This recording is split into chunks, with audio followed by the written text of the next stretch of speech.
Hi friends, welcome back to my channel, Chris D Redefined.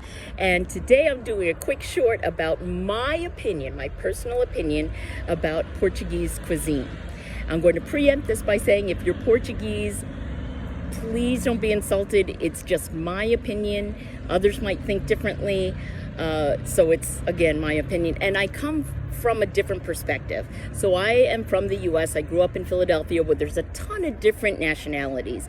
Italian, Middle Eastern, Indian, Chinese, Japanese, Filipino. I grew up in a Filipino household. So my perspective on cuisine is really different because I grew up in a very, very diverse area of the country.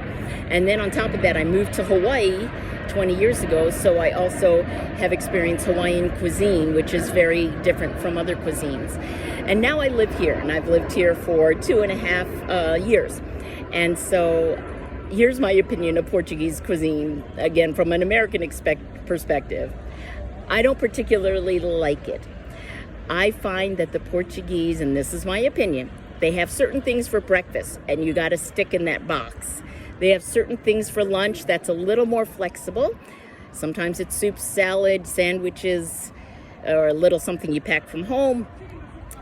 Some salgados you might buy at the cafe, which are little pieces of savory foods, and they're all covered in bread. Or crumbs, and then dinner. And dinner is always the same 20 dishes. That's all they make. There's nothing they make, I can't even describe it. There's pork dishes, beef dishes, seafood dishes, a lot of fish, which is great, but it's not like it's inventive. They don't have really creative tastes. It's, there's the police, the campus police coming through.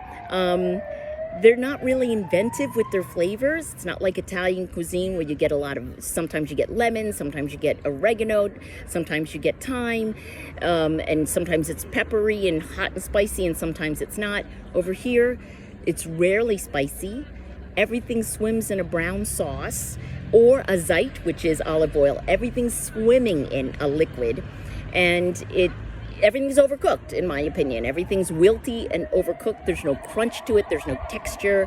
There's no surprises. It's just always the same over here. And it's served with either batatas or rice or bread. That's it. And so, I don't know, I find Portuguese cuisine predictable and a little boring and mushy. So that's kind of my take on it. I'm sorry the Portuguese are going to hate me for saying that.